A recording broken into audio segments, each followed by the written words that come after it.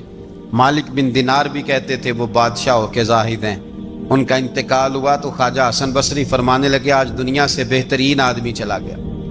حضرت سیدنا امام احمد بن حنبل فرمایا کرتے تھے جو عمر بن عبدالعزیز کا ذکر کرے رب تو اس پر بھی رحمت نازل فرمائے گا۔ ارے یہ تو وہ شخص ہے کہ جب تک موجود تھا تو حسن موجود تھا، اور آج بھی ان کا ذکر کریں تو اللہ دلوں میں نور پیدا کر دیتا ہے۔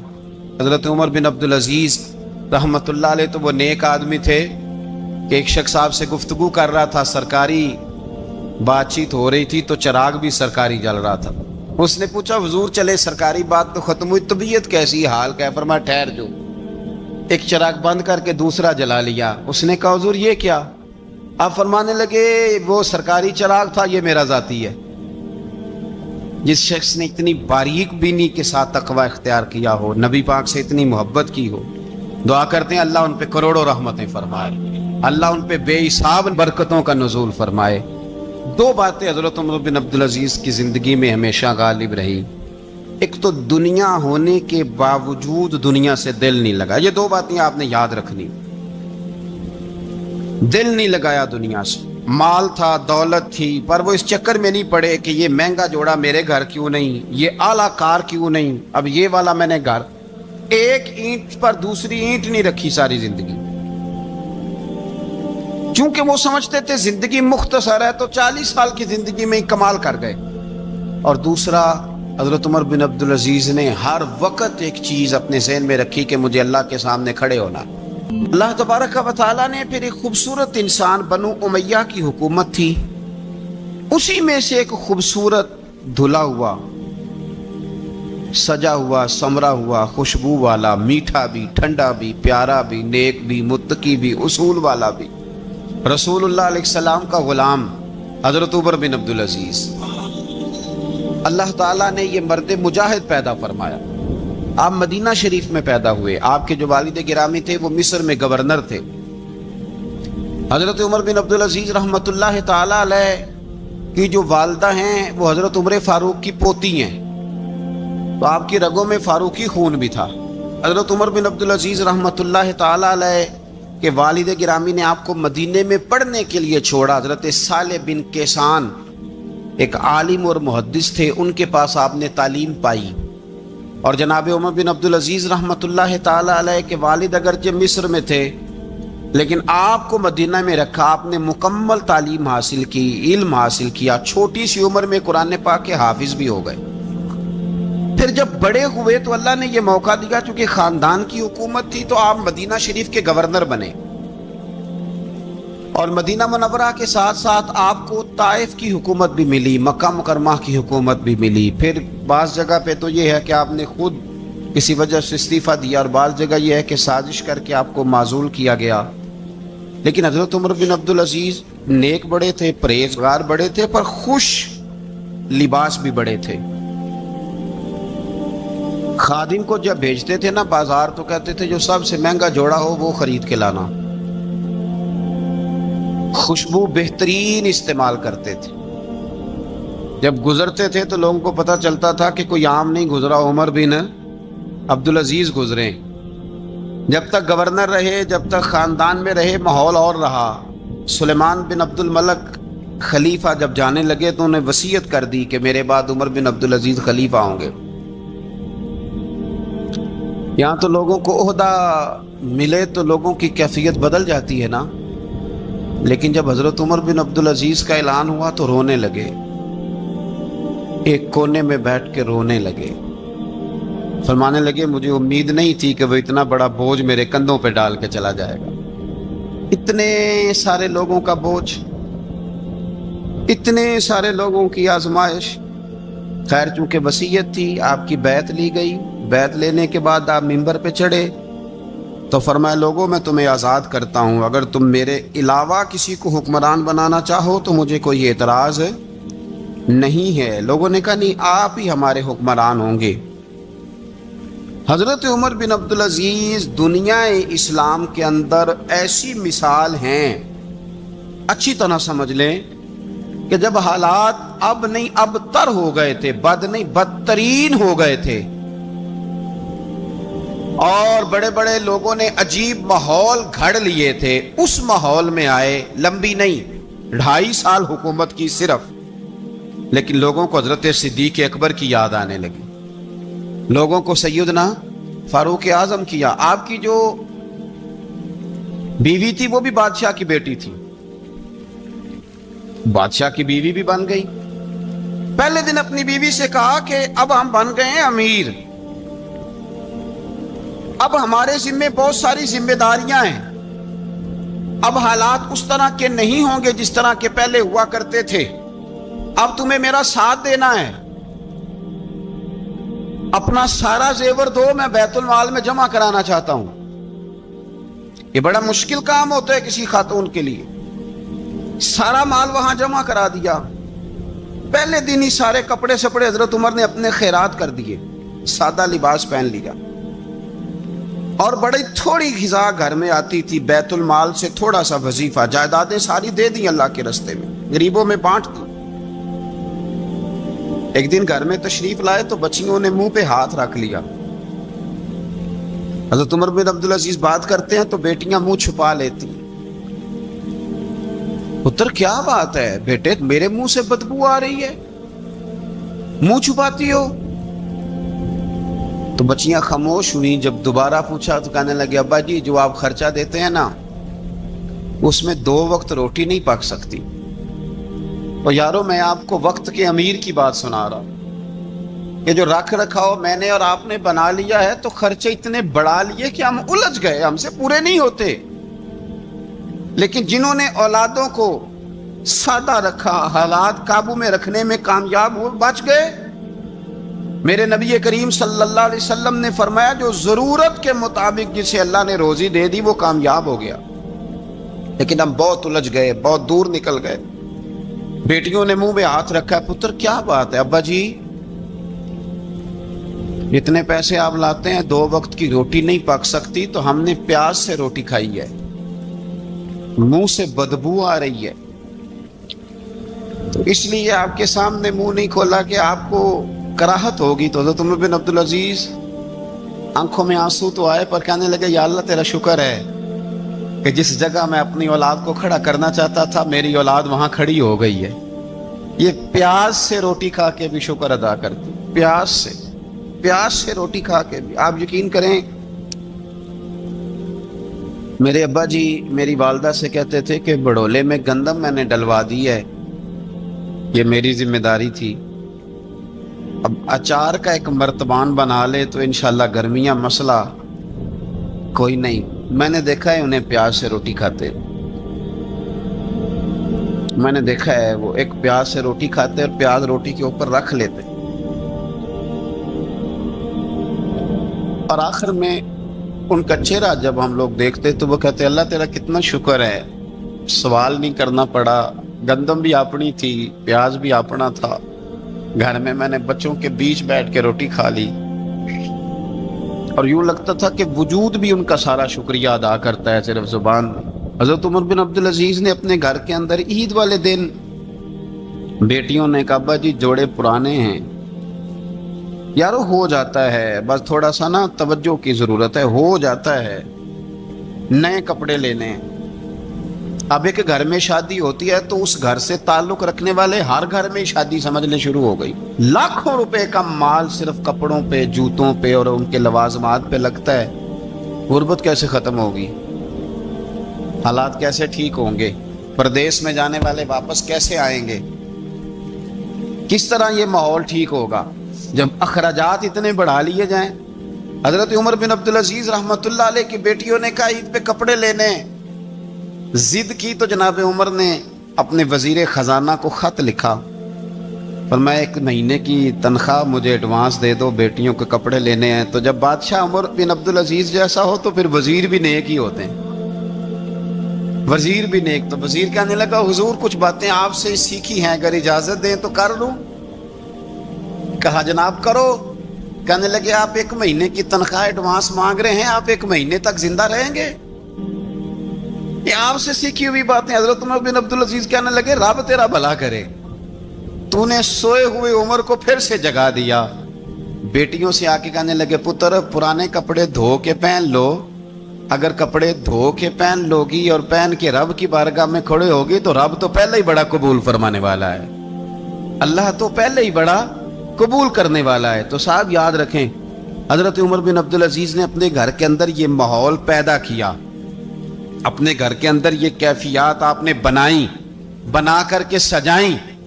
میرے عزیز یاد رکھیں، کچھ چیزیں ایسی ہوتی ہیں جن پر انسان اگر توجہ کر لے تو آسانی سے معاملات ٹھیک ہو جاتے ہیں. حضرت عمر بن عبدالعزیز نے خود بھی سادگی اختیار کی، آپ کے بچوں نے بھی سادگی. ہوتا یہ ہے کہ جس طرح کا حکمران ہوتا ہے نا، رعایا پر اس کے اثرات ہوتے ہیں. یہ ایک اصولی بات ہے، جس طرح کا حکمران ہو رعایا پر اس کا اس طرح کا. ولید بن عبد الملک جب حکمران تھا نا تو اسے عمارتیں بنانے کا بڑا شوق تھا، بڑی بڑی بلڈنگیں کھڑی کرنا، بڑے بڑے محلات بنانا. تو اس زمانے میں ہر آدمی بلڈنگ کی بات کرتا تھا، ہر آدمی جو ہوتا تھا وہ کسی نہ کسی نئے مٹیریل کی بات کرتا تھا، نئے نقشے کی بات کرتا تھا. جب سلیمان بن عبد الملک حکمران بنا تو سلیمان بن عبد الملک جو تھا اس کو شوق تھا شادیاں کرنے کا. یہ بھی شوق ہوتا ہے بادشاہوں. اس زمانے میں لوگ شادی کی بات کرتے تھے، نکاح کی بات کرتے تھے، بیاہ کی بات کرتے تھے. تو پورے ماحول کے اندر ایک چیز پیدا ہو گئی تھی. لیکن جب حضرت عمر بن عبدالعزیز کا زمانہ آیا تو وہ راتوں کو عبادت کرتے تھے، وہ وظائف پڑھتے تھے، وہ قرآن پاک کی تلاوت کرتے تھے، وہ اللہ کا ذکر کرتے تھے. تو پھر ایک ماحول بن گیا جو ذکر الہی کا ماحول تھا، پھر ایک ماحول بن گیا جو تقوی کا ماحول تھا، پھر ایک ماحول مرد وجود میں آیا جو پرہیزگاری کا ماحول تھا.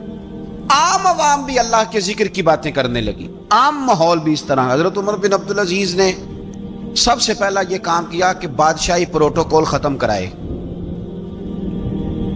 ختم ہو گئے پروٹوکول. آپ نے فرمایا کوئی شاہی خاندان کا بندہ آئے تو کسی کا کوئی پروٹوکول نہیں ہے، میرا بھی کوئی پروٹوکول نہیں ہے. بلکہ آپ نے فرمایا کسی خطیب کو، کسی امام کو اجازت نہیں کہ میرا نام لے کے میرے لیے دعا کرے.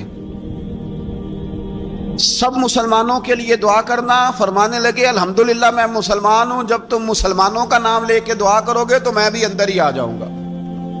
اضافی طور پر نام لے کے دعا کرنے سے بھی روک دیا. حضرت عمر فاروق رضی اللہ تعالیٰ عنہ خادم سے کہنے لگے بوڑھی سے پوچھو. تو پوچھا اماں السلام علیکم. وعلیکم السلام. اماں کیا بات ہے؟ تو اماں کہنے لگی جاؤ دوڑو، تمہیں کیوں بتاؤں، دیہات کی سیدھی سادی بی بی، جاؤ بھاگ جاؤ.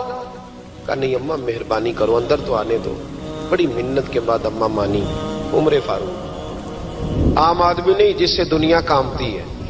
حضرت عمر اندر گئے. اماں کیوں پریشان ہو؟ تو اماں کہنے لگی تمہیں کیوں بتاؤں، میرا اپنا دکھ ہے. چل اماں بتا دے، تیری مہربانی.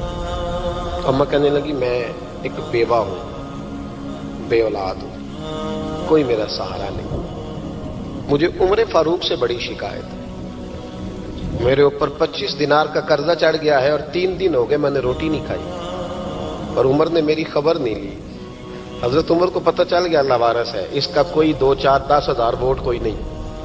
ایک کو میکے سے 6 مربے نہیں لے کے آئی، ایک اکیلی تنے تنہا. اور بھائی جب اللہ کا خوف ہوتا ہے تو پھر انسان ان غریبوں کو بھی مناتا ہے. پھر ریڑی والے کی بھی اہمیت بڑھ جاتی ہے، پھر رکشے والے کی قدر بھی بڑھ جاتی ہے. حضرت عمر فاروق رضی اللہ تعالیٰ عنہ کہنے لگے اماں عمر سے شکوہ ہے؟ کہاں؟ جناب عمر کہتے ہیں میں نے ایک جملہ کہا تو اماں نے تو مجھے لاجواب کر دیا. میں نے کہا اماں عمر کو کیا پتا کہ تو بھوکی ہے اور مقروض ہے، اسے کیا خبر؟ تو اماں کہنے لگی کیا کہا تم نے؟ عمر کو خبر نہیں، اسے پتا نہیں؟ تو عمر سے کہو نا چھوڑ دے حکومت، اس کے حوالے کرے جو خبر رکھ سکتا ہے. کیوں بیٹھا ہے پھر؟ ہمارے حکمران کہتے ہیں ابھی میں صدمے میں ہوں، نکلوں گا تو بات کروں گا. نہ ادھر ادھر کی تو بات کر، یہ بتا کہ قافلہ کیوں لٹا. مجھے رہزنوں سے غرض نہیں، تیری رہبری کا سوال ہے. ہاں تجھے جواب دینا پڑے گا. حضرت سیدنا عمر فاروق رضی اللہ تعالیٰ عنہ سے اماں کہنے لگی نہیں خبر رکھ سکتا تو حکومت کیوں کرتا ہے, چھوڑتا کیوں نہیں؟ تو حضرت عمر کہتے ہیں میں کانپنے لگا. دوڑے گئے جناب عمر. میں نے کہا اس اماں کا 6000 ووٹ نہیں کہ اس کی قدر کی جائے. یہ اماں کوئی بہت آکسفورڈ یونیورسٹی کی ڈگری ہولڈر نہیں کہ اس کی بات مانی جائے. کہ لاوارث اور بیوہ بی بی. عمر دوڑے گئے, گھر سے اناج کا تھیلا کندھے پہ رکھا, 25 دینار بھی لیے, پکا پکایا کھانا بھی لیا. خادم کہنے لگا حضور مجھے دے دے میں اٹھا لیتا ہوں.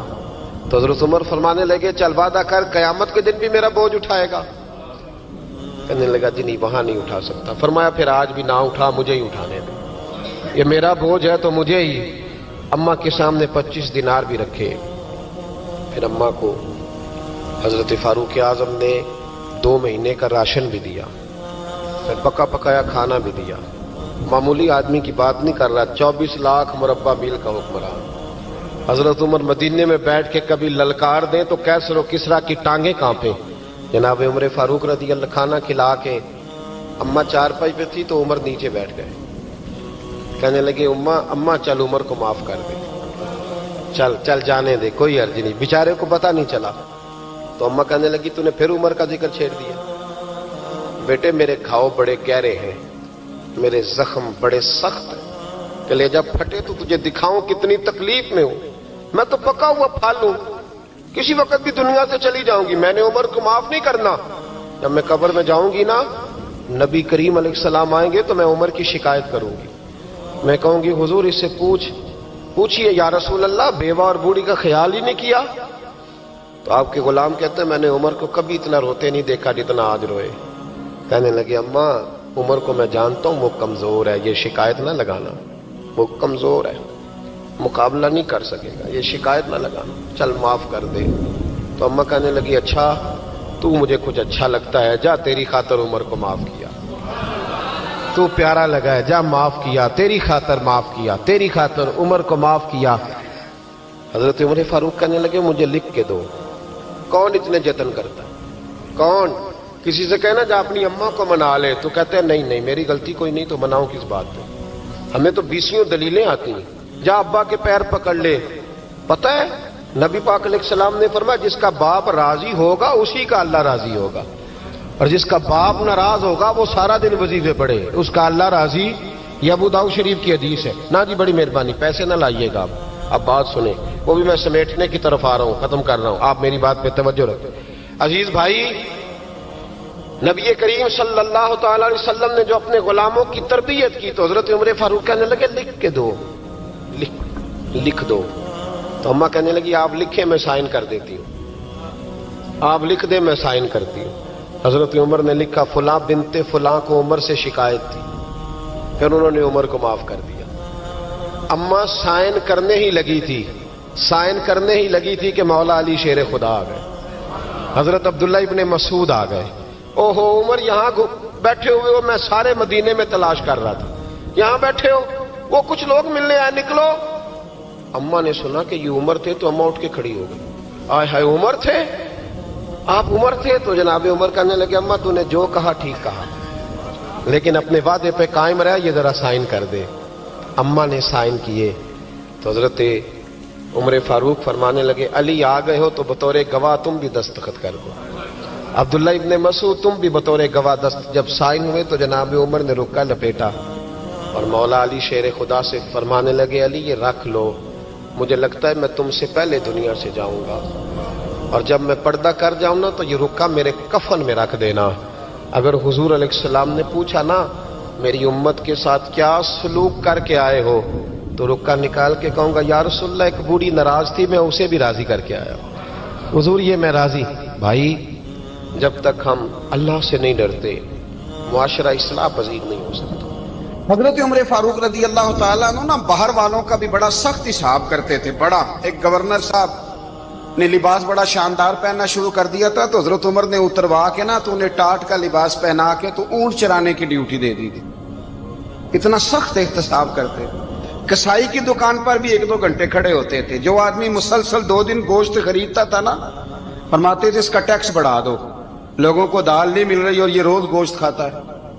حضرت فاروق اعظم اس کو جزیہ کہا جاتا تھا, یا کچھ اور معاملات ہوتے تھے بڑھا دیتے تھے. مسلسل جو 2 دن آدمی گوشت کھاتا تھا، فرماتے تھے مدینے میں غربت ہے، اگر یہ والا نظام تم کرو گے تو غریب لوگ کس کی طرف دیکھیں گے. لیکن اس سے زیادہ بڑھ کر جو ان کی زندگی کا معیار اور سٹیٹس تھا وہ یہ تھا کہ اپنے گھر کا خاص خیال رکھتے، خاص توجہ کرتے. ملک شام سے اور ایران سے کچھ لوگ آپ کی خدمت میں آئے تو وہاں سے کچھ کنیزیں بھی آئیں، ان کے بادشاہ پیغام لے کے. شاہ ایران کی کنیز کو ملکہ نے کہا کہ نا حضرت عمر کی زوجہ کو دیکھ کے آنا ذرا کس طرح کی. ہمارے ملک میں کیا کہتے ہیں؟ خاتون اول جی، خاتون، باقی سارے دووں میں خاتون اول. ذرا خاتون اول کو دیکھ کے آنا.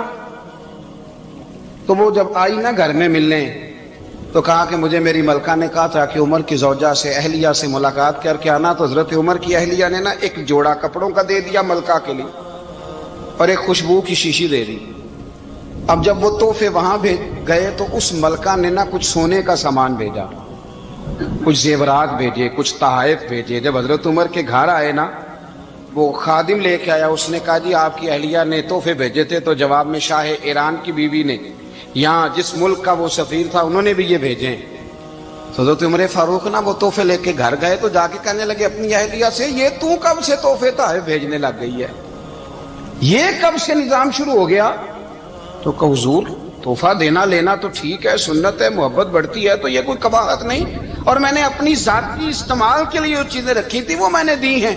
تو حضرت عمر فاروق رضی اللہ تعالیٰ عنہ فرمانے لگے ہم نے کسی ملک کے ساتھ اور اس کے بادشاہ کے ساتھ ذاتی تعلق نہیں بنانا.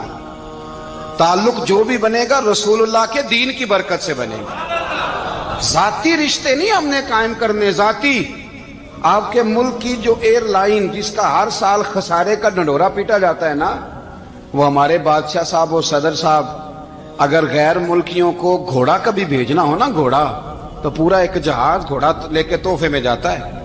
پورا جہاز غریب قوم کا یہ سرمایہ. اور قوم بڑی بادشاہ ہے، لائنوں میں لا کے ووٹ دیتی ہے.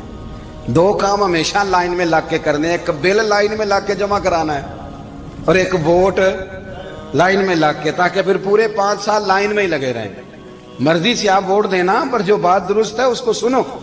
اور وَلِمَنْ خَافَ مَقَامَ رَبِّهِ جَنَّتَانِ، جو رب کے سامنے کھڑے ہونے سے ڈرتا ہے رب اسے 2 جنتیں عطا کرتا ہے. تو لہٰذا یہ 2 باتیں ہمیشہ ذہن میں رکھیں. یہ اتنا بناؤ سنگار، ہر وقت اپنے آپ کو سجانا، گھر سنوانا، گاڑی، یہ وہ، اتنا اس چکر میں نہ پڑیں. اور دوسرا ایک ذہن بنائیں کہ دنیا سے ہم لوگوں کو جانا ہے. آخر دعوانا الحمدللہ رب العالمین.